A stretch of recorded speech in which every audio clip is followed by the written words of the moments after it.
ठीक है, चलो क्या कर रहे थे अपन लोग? इंटरनल कंट्रोल्स पढ़ रहे थे। इंटरनल कंट्रोल के 5 कंपोनेंट्स थे, जिसमें से पहला था कंट्रोल एनवायरनमेंट, दूसरा है एंटिटीज रिस्क असेसमेंट प्रोसेस, है ना। ये देखो, ये देखो, है ना। तो ये इंटरनल कंट्रोल का सेकंड कंपोनेंट है, ठीक है। और ये बहुत आसान है क्योंकि इसके नाम में ही इसका पूरा कॉन्सेप्ट छुपा हुआ है। ध्यान से देखो, क्या है एंटिटी का रिस्क असेसमेंट प्रोसेस का मतलब। रिस्क असेसमेंट हम लोग अभी जैसे पढ़ रहे हैं, तो रिस्क असेसमेंट कौन करता है? पर ये रिस्क असेसमेंट का अपना प्रोसेस एंटिटी का भी हो सकता है। जो बड़ी एंटिटी होती है उनको खुद ही चिंता होती है ना कि भाई मैं अकाउंट्स ना बिगड़ा। भाई ऑडिटर भी रिस्क असेसमेंट से क्या करना चाहता है? यही पता लगाना चाहता है ना कि अकाउंट्स कितने बिगड़े हैं। बड़ी एंटिटी है तो उसको खुद को भी अपनी चिंता रहती है। हो सकता है इतनी बड़ी है कि भाई बाकी सारी चीजें ठीक है, ये भी उसमें इंस्टॉल कर रखा है, क्या, है ना। तो एंटिटी का रिस्क असेसमेंट प्रोसेस का मतलब ये हुआ कि मेरा पूरा काम बच गया। क्यों?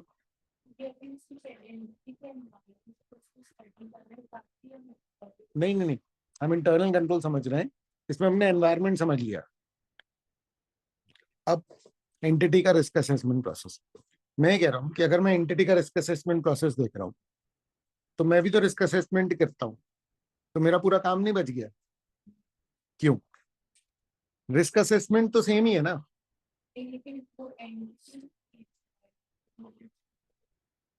वेरी गुड, सबसे परफेक्ट यही। समझ रहे हैं, एंटिटी नहीं किया है तो हमको क्या करना पड़ेगा? रिव्यू वगैरह करना पड़ेगा। Thus, the entity has the process for identifying business risk relating to financial reporting objective, estimating the significance of those risks, assessing the likelihood of their occurrence, and deciding on actions to address them. क्या मतलब?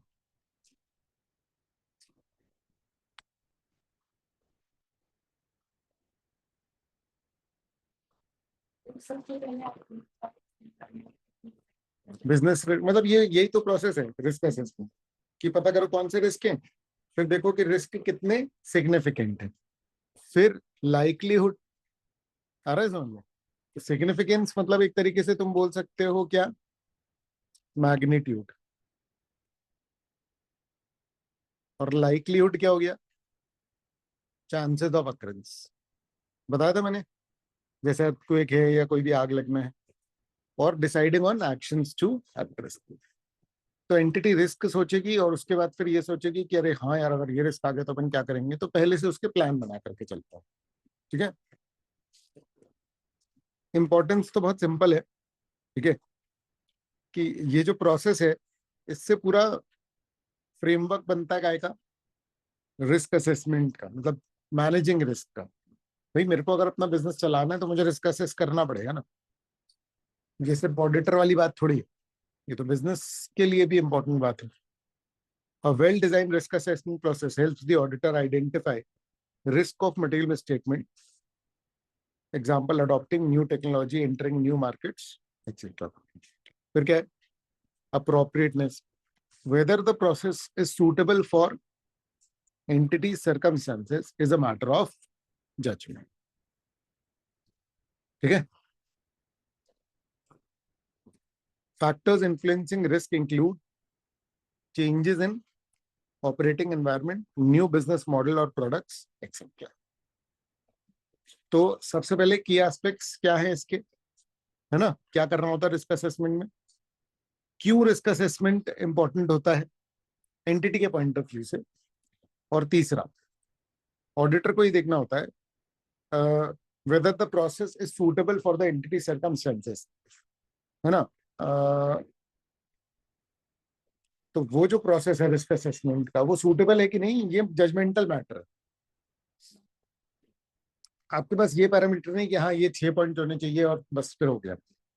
समझ में आ रहा है ना? ये सारा कुछ जजमेंटल है कि हाँ यार ये रिस्क असेसमेंट प्रोसेस ठीक है, नहीं यार ये रिस्क असेसमेंट प्रोसेस नहीं। तो उस एंटिटी के रिस्क असेसमेंट प्रोसेस का वो क्या करेगा, रिव्यू करेगा। लेकिन अभी हम लोग सिर्फ कंपोनेंट्स पढ़ रहे हैं। पहला है कंट्रोल एनवायरनमेंट, दूसरा है रिस्क असेसमेंट प्रोसेस। देखो इंटरनल कंट्रोल का कंपोनेंट क्यों है ये बताओ।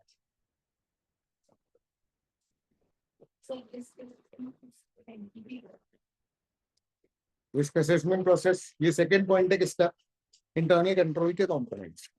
अरे सुन, इंटरनल कंट्रोल का सेकंड कंपोनेंट कैसे है ये एंटिटी का रिस्क असेसमेंट प्रोसेस? क्या रिलेशन इंटरनल कंट्रोल और एंटिटी के रिस्क असेसमेंट प्रोसेस?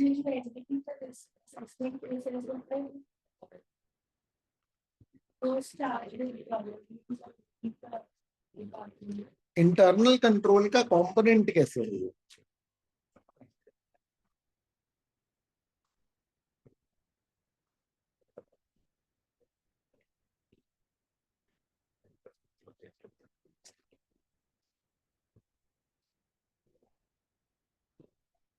जो रिस्क पता लगाओगे ना, उन्हीं के लिए तो कंट्रोल्स लगाओगे।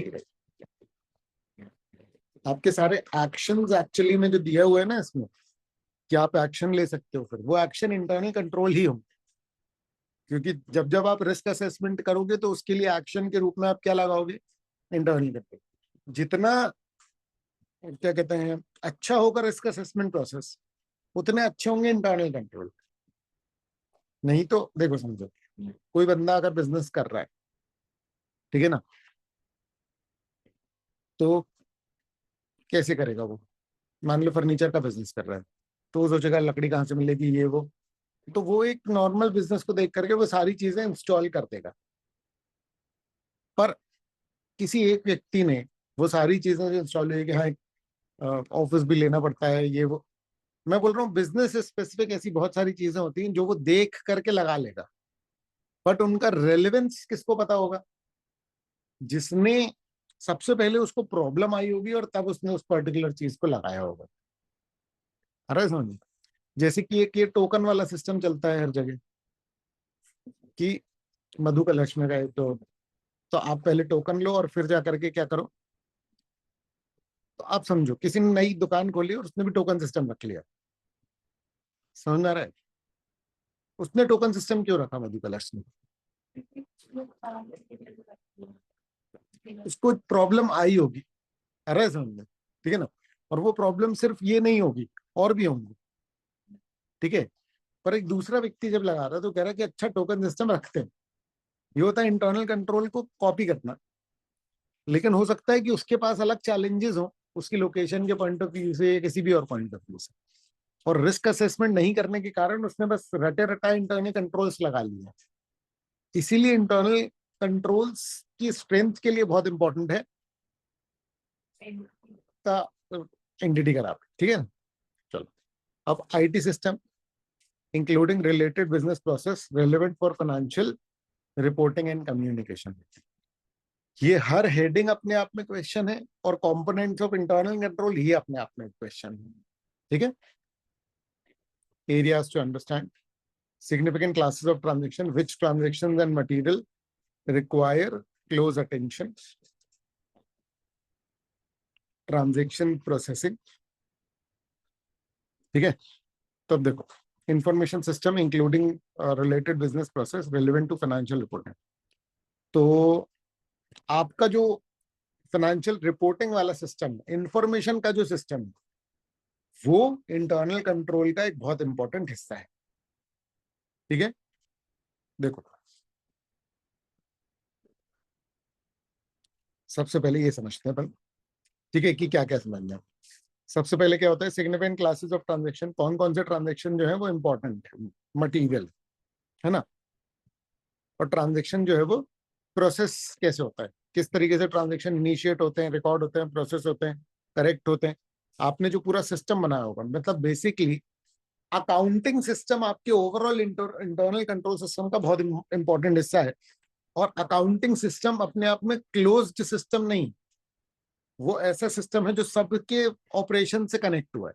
क्योंकि कोई बिजनेस जब सेल्स का अपना प्रोसेस बनाएगा, उसी प्रोसेस में किसी एक पॉइंट पर उसको सेल्स से, जिस पॉइंट पर सेल हुई मतलब वहां से एक लिंक होना चाहिए किसमें, अकाउंट्स डिपार्टमेंट। यानी आप कोई भी डिपार्टमेंट बना लो और कुछ भी बना लो, उसका एक लिंक किससे जुड़ा होता है, अकाउंट्स डिपार्टमेंट से। क्योंकि जब भी कोई ट्रांजेक्शन होगा तो उसका क्या होना जरूरी है, रिकॉर्ड होना जरूरी है।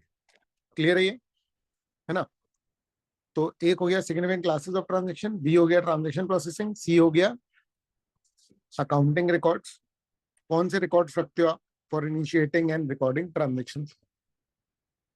वो क्या कहते हैं, आईटी रिलेटेड है या मैनुअल है, किस तरीके से, and how they flow into financial statements, किस तरीके से आप कैप्चर करते हो रेलेवेंट इवेंट्स, समझ आ रहा है। और आपका फाइनेंशियल रिपोर्टिंग का प्रोसेस जो है वो क्या है।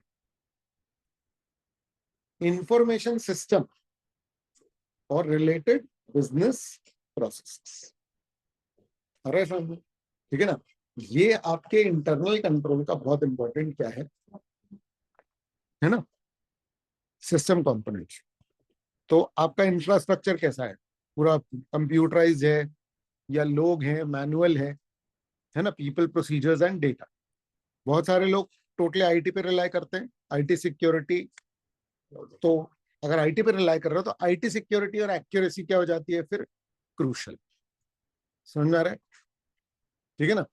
देखो इस बात को समझो, आपने किस तरीके से इंस्टॉल किया हुआ है, जैसे कोई बिजनेस है तो आमतौर पर आप क्या देखते हो कि भाई आपने कुछ भी चीज ली और कैश काउंटर होता है वहां पर, आपने क्या कर लिया, पैसे दिए और आप गुड्स ले, आपको बिल मिल गया। आ रहा है समझ में। इन जनरल इनिशियल रिकॉर्डिंग यही। अब उसके बाद का सबका सिस्टम डिफरेंट रहता है। कुछ लोग वहीं कंप्यूटर रख करके बैठते हैं और क्या करते हैं, कंप्यूटराइज बिल निकाल करके देते हैं। कुछ लोग छोटे छोटे से सिस्टम रखते हैं, जैसे इंडियन कॉफी हाउस जाओगे तो उनका अपना एक सिस्टम है जिसमें से वो क्या करते हैं, बिल बना करके देते हैं।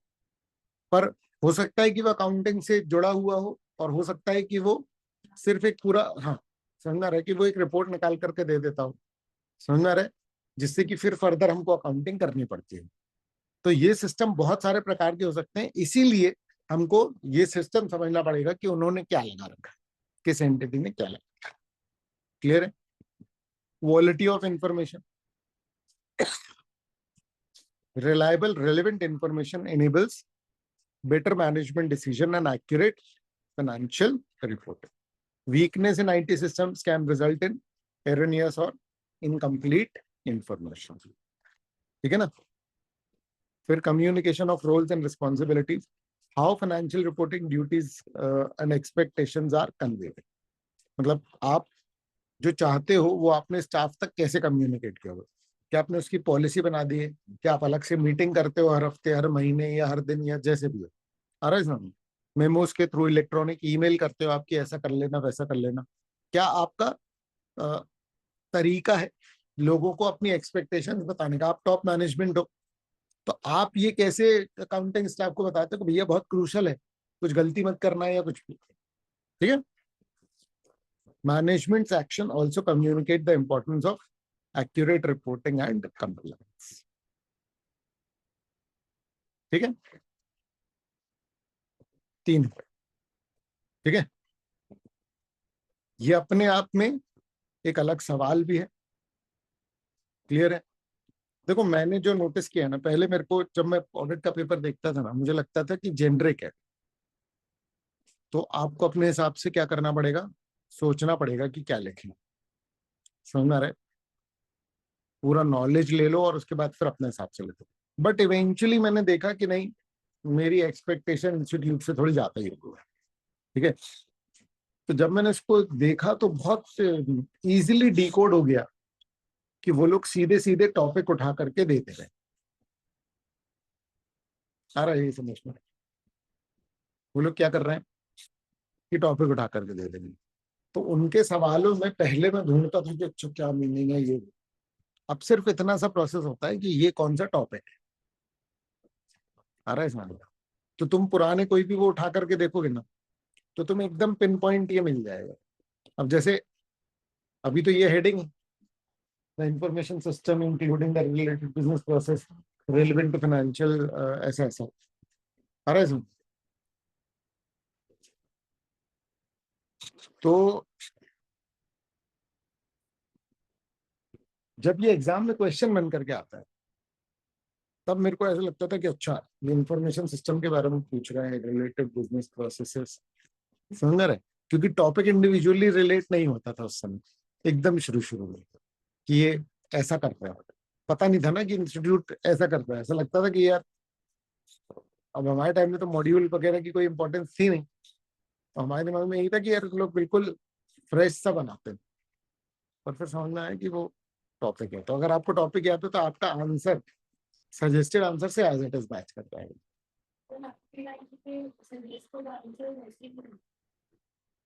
हमारे टाइम पे सजेस्टेड आंसर सिर्फ इंस्टीट्यूट के आते थे, लेकिन मॉड्यूल की कोई वैल्यू नहीं होती थी। आप रैंडम बुक से और उन सब से पढ़ सकते थे। अरे समझे। और जैसे मॉड्यूल आता था तो उसमें सब कुछ डाल देते थे। मतलब जैसे टैक्स का मॉड्यूल था तो 3 पेज में सैलरी खत्म था मेरे मॉड्यूल में।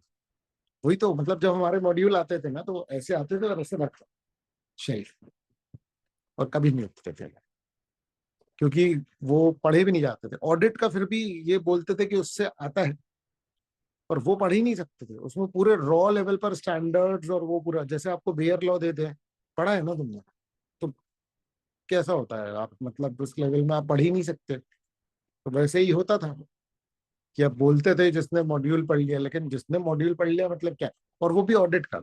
बाकी तो आप मॉड्यूल भी पढ़ लो तो आप कुछ नहीं कर सकते। 3 पेज में सैलरी खत्म यार, कम से कम 25 मार्क्स का पेपर सैलरी से बनता था उस समय, है ना। मतलब आईडीटी उतना, आईडीटी तो एग्जिस्ट ही नहीं करता था ना। आईडीटी तो पहली बार समझ लो कि सर्विस टैक्स के नाम पर मनमोहन सिंह जी ने मतलब पहले किया था। 2-4 सर्विसेज थी कुल मिलाकर, वो अपने आप में कोई टॉपिक या वो सब थोड़ी था।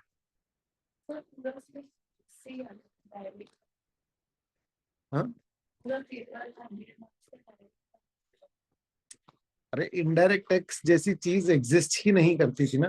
इनडायरेक्ट टैक्स था, पर वो सेंट्रल एक्साइज और वो सब था, मतलब अलग सब्जेक्ट की तरह वैसा नहीं था। सेंट्रल सेल्स टैक्स था और वो सारे चीजें थी, लेकिन सर्विस टैक्स नहीं था। अरे समझ में, मतलब उसमें 6-7 सर्विसेज थी, 10 सर्विसेज थी जो जो याद कर लो।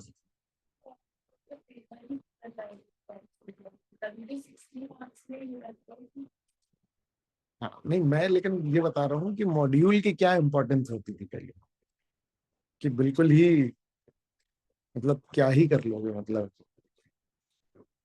आ रहा है समझ में, बड़ा मुश्किल होता था। ठीक है।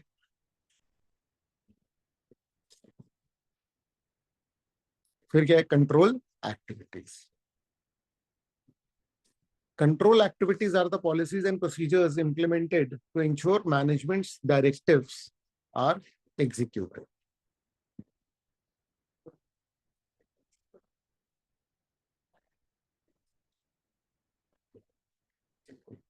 ठीक है, ये तो सबसे मेन है कंपोनेंट। कंट्रोल जिसको हम बोलते हैं वो मेन यही है, प्रोसीजर एक्टिविटी, कि भाई कोई अगर अंदर आए तो आई कार्ड चेक करना है, अरे सुन, कंप्यूटर सिस्टम जितने भी हैं उसमें पासवर्ड रखना है, ये सब क्या है। तो कंट्रोल एक्टिविटीज डायरेक्टली यही है मेन प्रोसीजर, है ना। ये मैनुअल हो सकता है, आईटी बेस्ड हो सकता है। इसका मेन पर्पस क्या होता है, to prevent, detect and correct errors और फ्रॉड। ठीक है। ऑडिट के लिए क्या रेलेवेंस है, auditor focuses on control activities that relate to the significant classes of transaction, account balances, or disclosure. These activities help the auditor assess and respond to the risk of material mistakes. आ रहा है समझ में। ठीक है।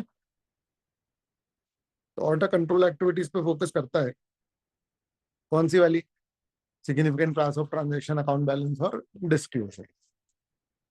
सैकड़ों की तादाद में इंटरनल कंट्रोल्स हो सकते हैं। सबसे पहले तो ऑडिटर उनमें से सिर्फ वो वाले इंटरनल कंट्रोल्स को डिसाइड करेगा जो उसके काम के हैं। क्योंकि फाइनेंशियल वाले काम के होंगे, कुछ कुछ दूसरे कंट्रोल भी काम के होंगे जिनका इनडायरेक्ट इफेक्ट किस पर आ रहा है, फाइनेंशियल स्टेटमेंट्स पर, है ना। एग्जाम्पल क्या है कंट्रोल एक्टिविटीज का, परफॉर्मेंस रिव्यूज, समझ आ रहे हैं? मतलब बजट बनाते हो, इट्स अ कंट्रोल, और उसको रिव्यू जब करते हो वो भी एक कंट्रोल है, क्या आप एंड में देख रहे हो कि बजट क्या बनाया था और एक्चुअल क्या है, ठीक है। Information processing controls, arithmetic accuracy checks, example verifying calculations, है ना। प्रोग्राम चेंज के कंट्रोल की, अगर कोई सॉफ्टवेयर में मॉडिफिकेशन करेगा तो फिर वो अप्रूव कौन करेगा, अरे समझ में? ये क्या है, कंट्रोल एक्टिविटीज, कुछ भी हो सकता है, मतलब ये तो रैंडम।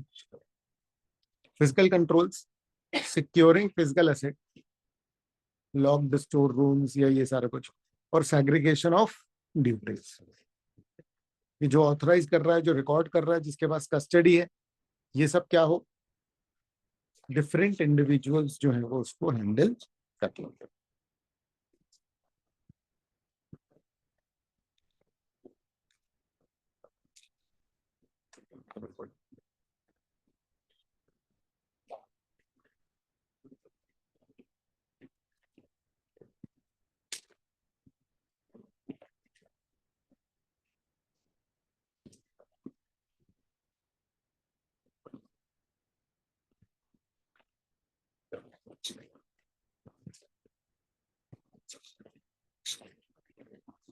ठीक है।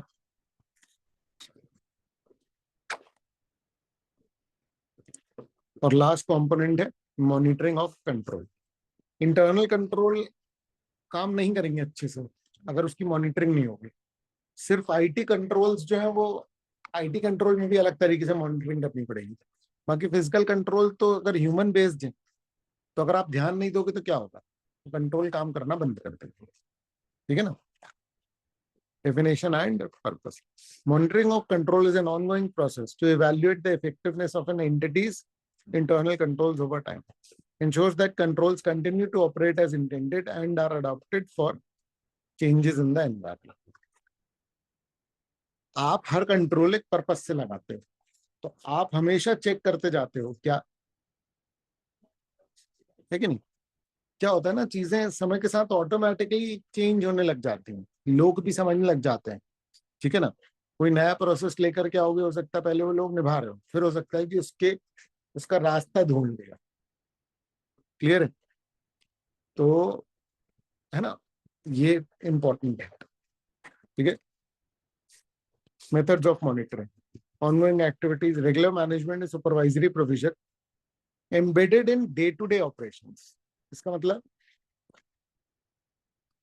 जो कंट्रोल का वो होता है ना, मॉनिटरिंग या रिव्यू, वो आप कंट्रोल में ही इंट्रोड्यूस कर देते हो ताकि चेक होता जाए। अब देखो, जैसे कि आप कोई भी फॉर्म भरते हो, ऑनलाइन ऑनलाइन फॉर्म भर रहे हो, और वो बोल रहा है नेम लिखो, तो नेम में अगर मान लो आपसे नंबर दब जाए तो, और वो एरर देने लग जाए, इसका मतलब क्या है कि उन्होंने कंट्रोल डाल रखा है, अरे समझ लो। और ये कंट्रोल क्या कर रहा है, गलत चीज को एंटर होने से रोक रहा है। उसके बाद जब तुम पूरा फॉर्म भर के सबमिट करते हो, तब भी हो सकता है कई बार वो वापस भेज दे कि नहीं यार तुम्हारा ये छूट गया। ये क्या हो गया, ये चेकिंग बिफोर सबमिशन हो गया, है ना। तो ये एक रिव्यू टाइप का हो गया, ये कंट्रोल है। हाँ देखो, कंट्रोल प्रोसीजर और कंट्रोल प्रोसीजर का रिव्यू दोनों उसी में, समझो। हर एक फील्ड में वो कंट्रोल है, और हर एक फील्ड का सब कुछ हो गया है कि नहीं उसका कंट्रोल। जब आप फॉर्म सबमिट करते हो तब एक बार वो चेक कर रहा है कि सारी फील्ड सही से एंटर हो गई कि नहीं। तो ये उन कंट्रोल्स को भी एक तरीके से क्या कर दे रहा है, रिव्यू कर दे रहा है। इसके पैरामीटर्स डिफरेंट हैं, क्योंकि इंडिविजुअल कंट्रोल क्या कर पा रहे हैं, इंडिविजुअल फील्ड को कंट्रोल करता है, मतलब कोई फील्ड तुमने छोड़ दी है तो वो सबमिशन वाले कंट्रोल से चेक हो जाता है। अरे समझ, और बेहतर मैं तुमको एग्जाम्पल दूंगा कि तुमने एक बंदा लगाया हुआ है कि 100 फॉर्म फॉर्म प्रोसेस होते हैं, तो 10 फॉर्म वो मैनुअली चेक करता है कि कंप्यूटर में सही से प्रोसेस किए गए। अरे समझ, ये क्या हो गया, मॉनिटरिंग ऑफ कंट्रोल, है ना। Separate evaluation, periodic check, internal audit. Internal audit अपने आप में एक बहुत बड़ा विंग है जो अपन लोग पढ़ेंगे, क्लियर है ना। Sources of information, external communication, customer complaint, regulatory comments, है ना, इंडिकेटिंग पॉसिबल वीकनेस और एरियाज नीडिंग इम्प्रूव। मतलब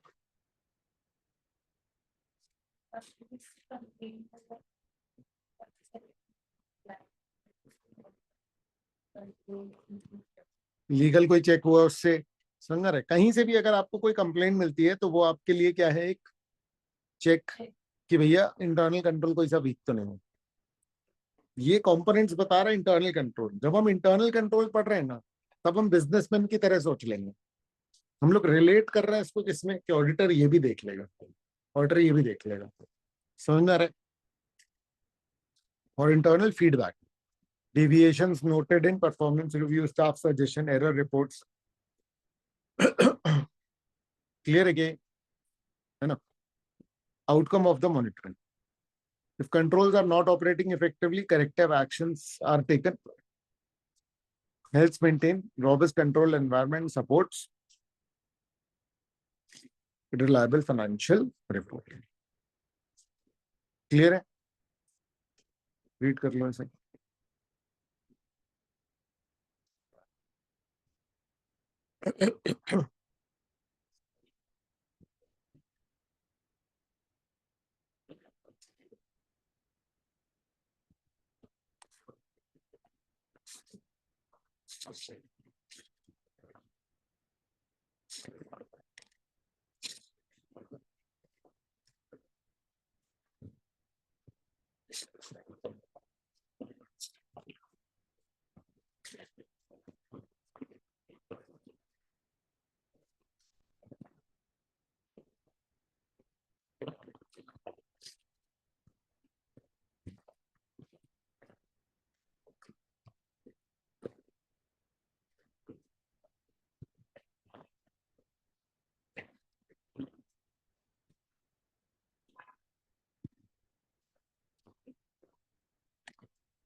भैया पढ़ लिए क्या ये दोनों?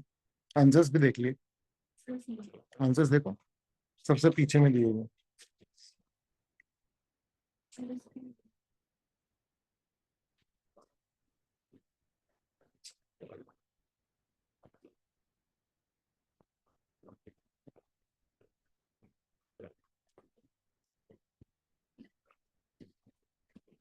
अच्छा, ये पूरे नहीं बने होंगे अभी।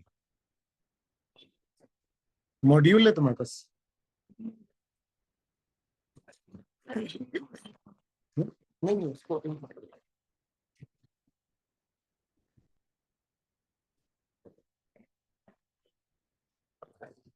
कौन सा है? थर्ड चैप्टर है ना?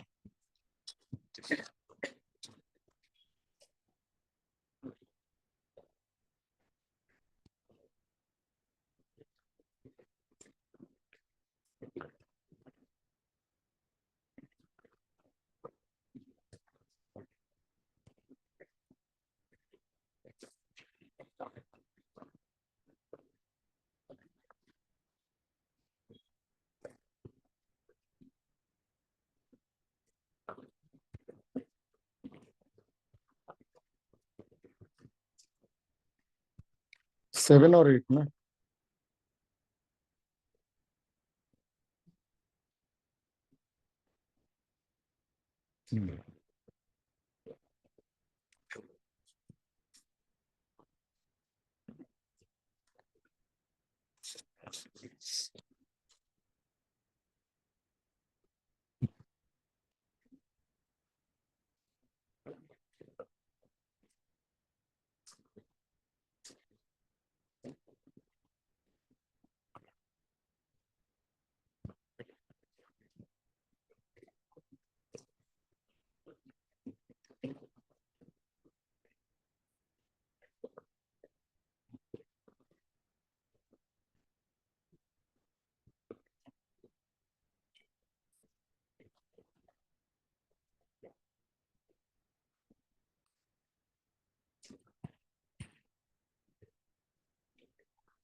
ठीक है।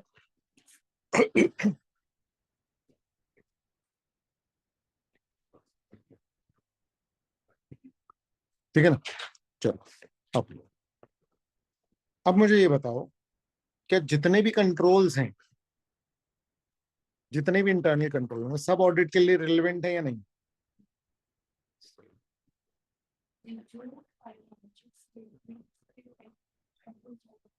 है ना? तो controls and entities objective. Entity तो अपने बहुत सारे ऑब्जेक्टिव्स को पूरा करने के लिए इंटरनल कंट्रोल लगाती है। उसमें फाइनेंशियल रिपोर्टिंग प्रोसेस के अलावा ऑपरेशंस और कंप्लायंस बहुत सारी चीजें होती हैं। लेकिन वो सारे कंट्रोल्स ऑडिट के लिए रेलेवेंट हो ऐसा जरूरी नहीं। कैसे पता करें कि कौन से रेलेवेंट है? ठीक है, तो देखो, सबसे पहले materiality. Controls affecting areas with significant impact on financial statements. ऐसे कंट्रोल जो कि फाइनेंशियल स्टेटमेंट के इंपॉर्टेंट एरियाज को अफेक्ट कर रहे हैं, वो कंट्रोल्स मेरे लिए जरूरी है। ऐसे मैं तय करूंगा कि कौन से इंटरनल कंट्रोल्स मेरे लिए जरूरी है। देखो, समझते जाना ऑडिट को एक बात है, लेकिन एग्जाम प्रिपरेशन दूसरी बात है। मतलब तुम समझ तो जाओगे कि ऑडिट कैसे करनी है, तो तुम्हें हर पॉइंट पर रुक करके ही सोचना पड़ेगा। तो इसका सवाल यह है एग्जाम में आने वाला, एक, कि क्या सारे कंट्रोल्स जो फाइनेंशियल स्टेटमेंट्स पे अफेक्ट डालते हैं, क्या वो ऑडिटर के लिए जरूरी है? यहाँ पर भी एक टंग ट्विस्टर सा है एक्चुअली मॉड्यूल। ठीक है ना, मैं दिखा देता हूँ तो।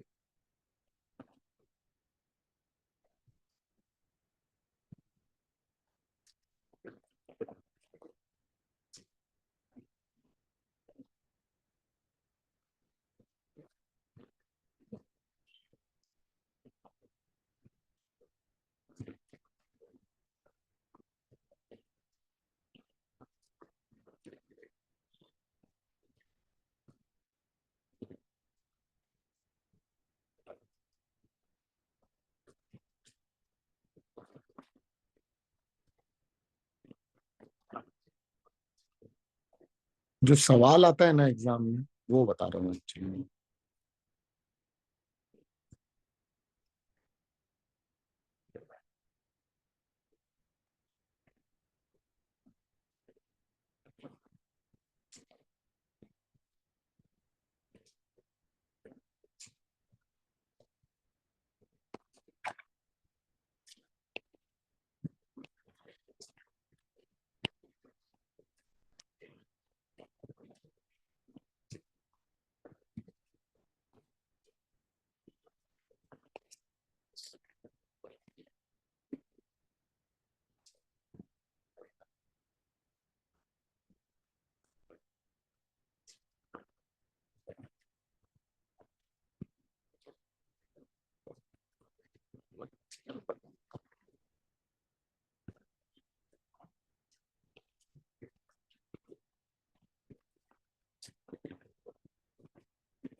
ठीक है, वही है।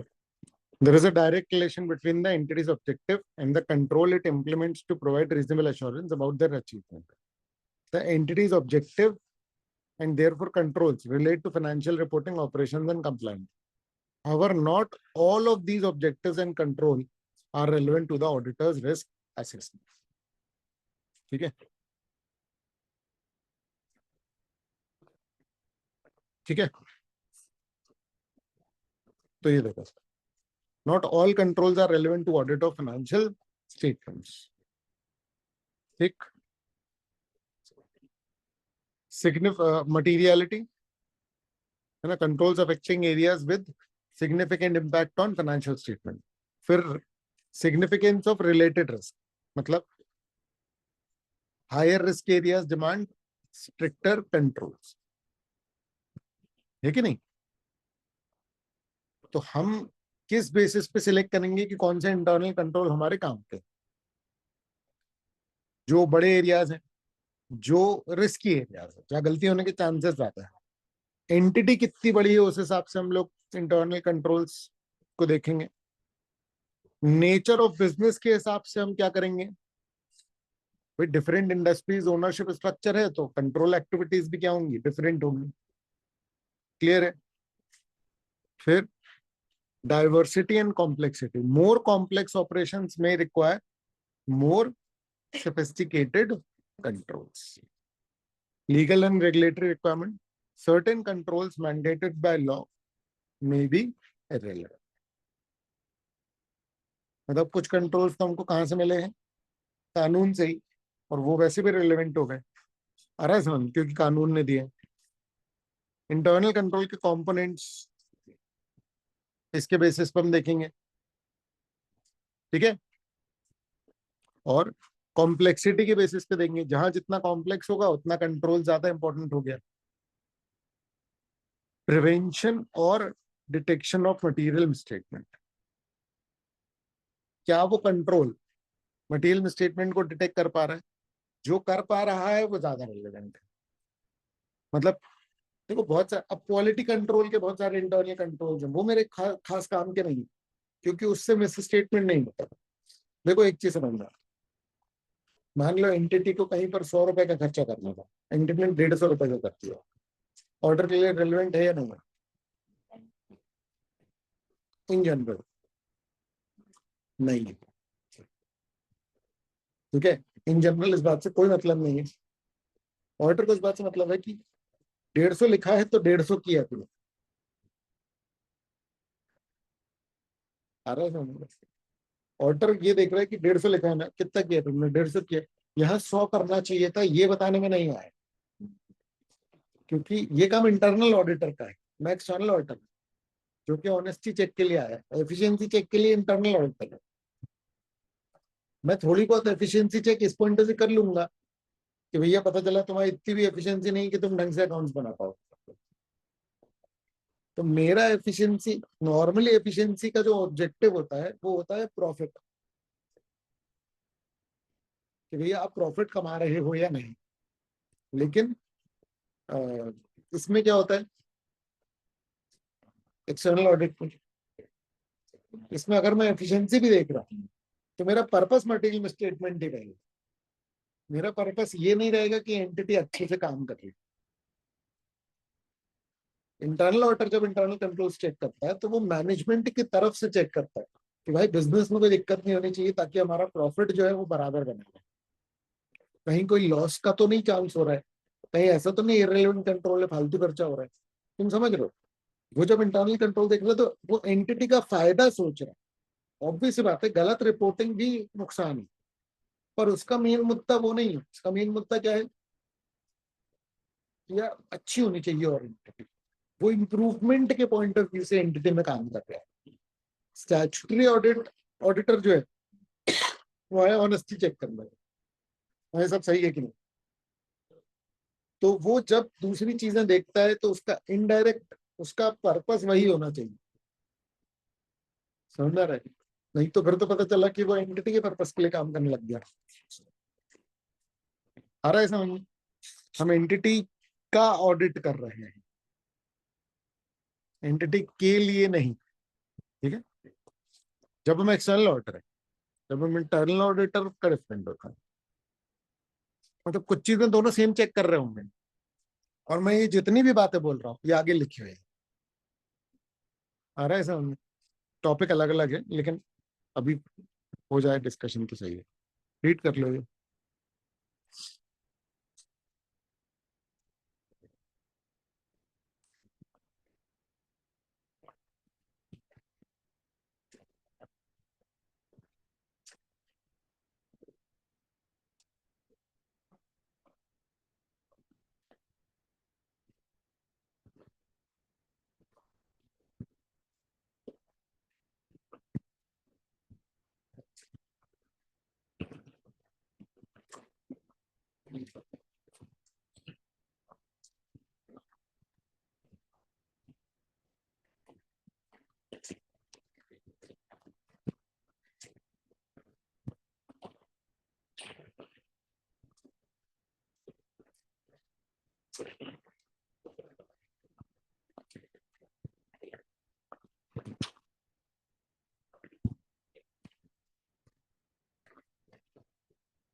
नहीं ना, कॉन्फ्लिक्ट ऑफ इंटरेस्ट टाइप हो जाएगा ना। मैं ऑनेस्टी चेक कर रहा हूँ तो कुछ चीजें फिर मेरे ही वो हो जाएंगे। इंटरनल ऑडिटर तो समझ लो इंटरनल कंट्रोल भी इंस्टॉल करने के लिए तुम्हें हेल्प करेगा। वो मैनेजमेंट के अंडर में काम करता है, जैसा मैनेजमेंट बोलेगा वैसे। बिल्कुल, और भी लोग कर सकते, सिर्फ सीए ही करेगा वो।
हुई?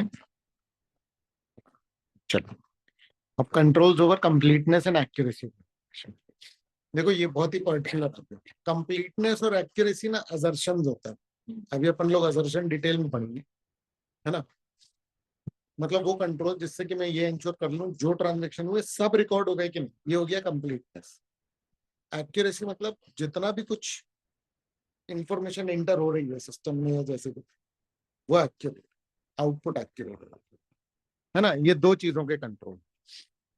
तो इम्पैक्ट ऑन ऑडिट पे से, अगर ऑडिटर एंटिटी द्वारा प्रोड्यूस इंफॉर्मेशन पर रिलाय कर रहा है तो उसको ये इंश्योर करना पड़ेगा कि उससे उस पे लगे हुए जो कंट्रोल्स हैं वो कंप्लीटनेस और एक्यूरेसी को इंश्योर करते हैं। सोच लो इस बात को एक बार फिर से।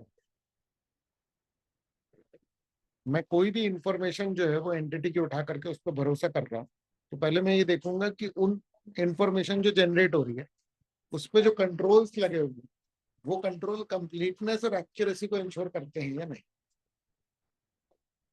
आया समझ में?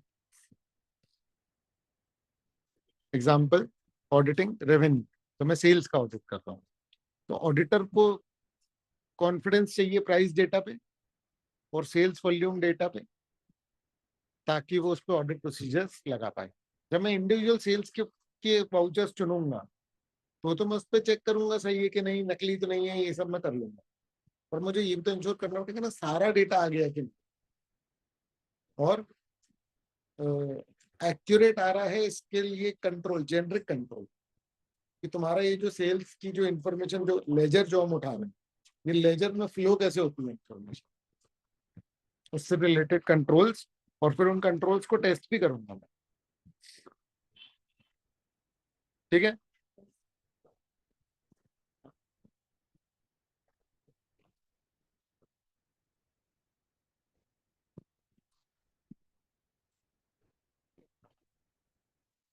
Operations and compliance controls. Even if originally designed for operations or compliance, these controls may be relevant if the underlying data is used in financial reporting or in audit.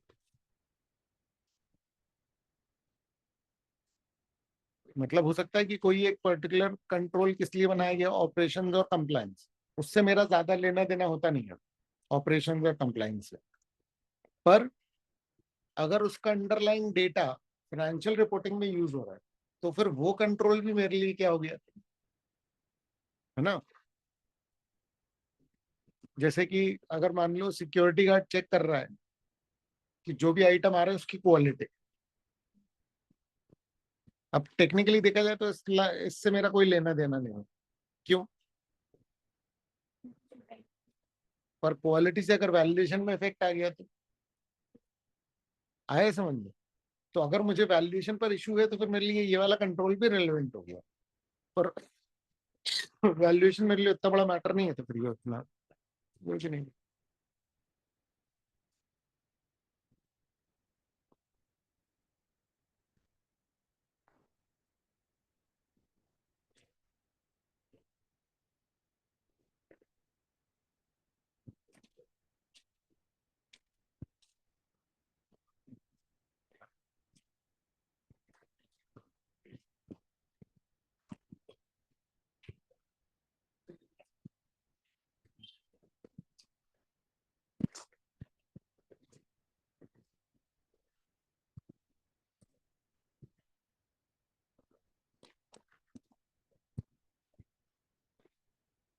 ठीक है। फिर internal controls over safeguarding of asset. Asset safeguarding मेरे लिए important है क्योंकि भाई valuation है, और जितना जितना दिखा रहे हो उतना हो भी तो, पता चला चोरी हो गया, तुम दिखा रहे हो पूरा। तो dual objectives, control protecting assets against unauthorised use और disposition can overlap with financial reporting objectives. मतलब इसमें एक कंट्रोल मेरा ये भी है कि फालतू यूज ना हो या गड़बड़ यूज ना हो, अनऑथराइज यूज ना हो, वो सब तो ठीक है। पर ये फाइनेंशियल ऑब्जेक्टिव्स को भी पूरा करता है। एग्जाम्पल जैसे पासवर्ड एक्सेस है तो cash disbursement system helps prevent fraudulent payment, और ये रेलेवेंट है किससे, financial statements. Not always relevant, याद रख लो। Some safeguard controls limiting excessive material use in production affect operational efficiency rather than financial statement accuracy and thus might not be relevant to the audit.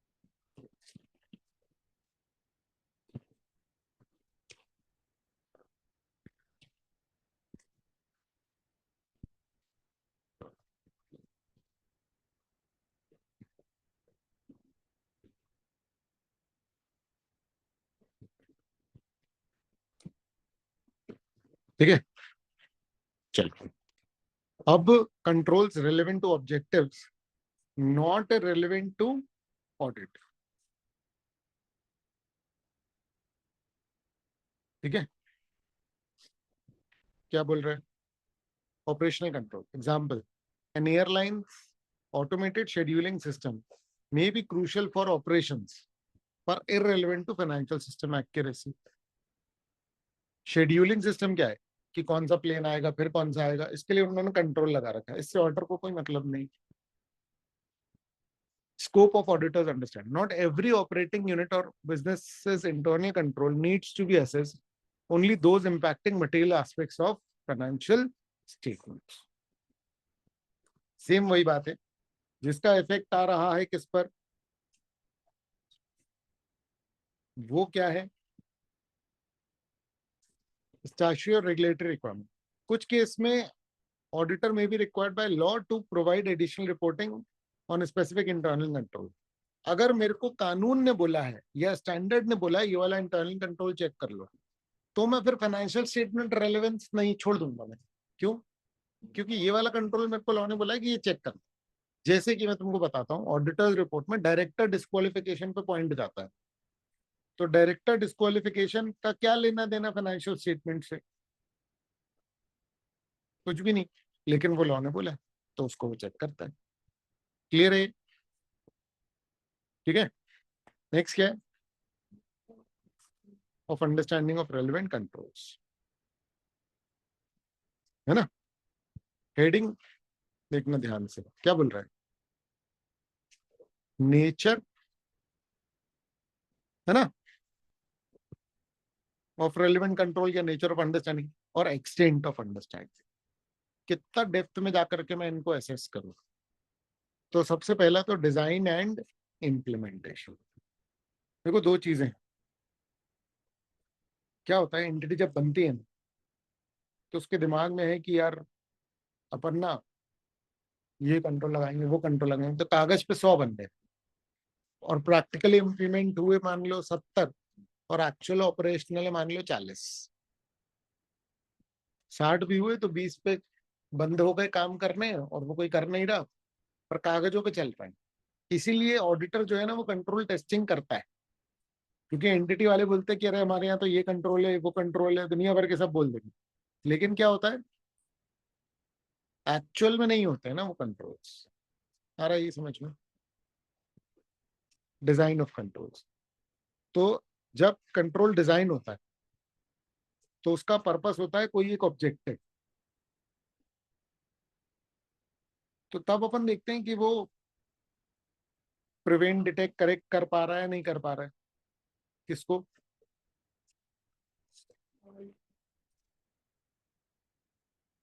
है ना.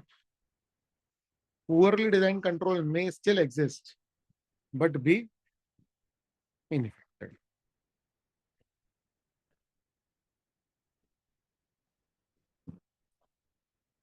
ठीक है. implementation of control means control is present and the entity is actually using. ठीक है, तो design ऐसा होना चाहिए कि बचाए और एक्चुअली में इम्प्लीमेंटेड भी हो. only makes sense to assess implementation after confirming that the design is appropriate. Design का सिग्निफिकेंस क्या है? अगर इम्प्रॉपरली डिजाइन है तो फिर कोई मतलब ही नहीं है ना। समझ में आ रही है बात? तुमने गार्ड को बोल दिया कि आई कार्ड चेक करना, पर आई कार्ड में क्या चेक करना है तुमने तय ही नहीं किया, तो फिर कभी वो सही नहीं हो पाएगा, क्योंकि कोई भी व्यक्ति कुछ भी दिखा करके और फिर निकल लेगा। Evaluating design first helps avoid spending time on controls that do not address the risk effectively.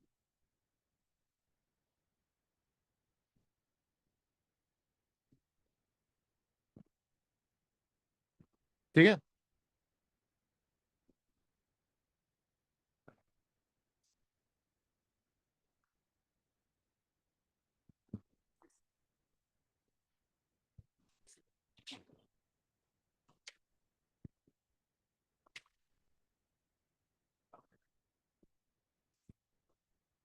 Clear है?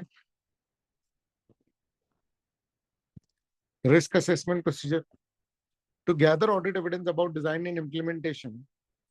तो डिजाइन एंड इम्प्लीमेंटेशन के लिए वो क्या करेगा? इंक्वायर करेगा, है ना, मैनेजमेंट से, प्रोसेस ओनर से। क्या भाई, क्या काम करता है तुम्हारा कंट्रोल, बताना जरा कैसे करता है? Observe control related activities in operation. Monitor करो तो तुम्हें नोटिस होगा कि यार इसका डिजाइन कैसा बना हुआ है। देखो समझो, बनाने वालों ने बहुत मेहनत की होगी, तो बहुत रेयर चांस है कि आपको क्या हो, उसमें गलती मिल जाए। फ्रॉड की बात नहीं है, ये तो वीकनेस वाली बात है ना, कि डिजाइनिंग सही नहीं हुई इंटरनल कंट्रोल की। वो अच्छा था, मतलब कोशिश अच्छी थी, लेकिन आ रहा है ना। इंस्पेक्ट डॉक्यूमेंट्स, रिपोर्ट्स और electronic files that confirm the operation of control. Walk throughs, है ना, पूरा कंट्रोल पे शुरू से लेकर के एंड तक उसमें चलो, कि ऑर्डर कहाँ से होता है, अच्छा फिर कहाँ जाता है, यहाँ अच्छा देख लो, एक दो चार ट्रांजेक्शन लेकर के उनके साथ चलो और देखो उनमें कितने कंट्रोल्स जो है वो एक्चुअली में वर्क किया। क्लियर है? इसको रीड कर लो एक बार।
ठीक है, चलो आज इतना ही करता हूँ, आज इतना ही करता हूँ।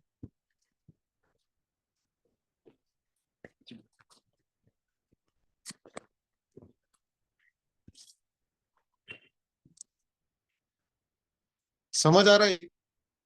ये थोड़ा सा टेक्निकल है वैसे।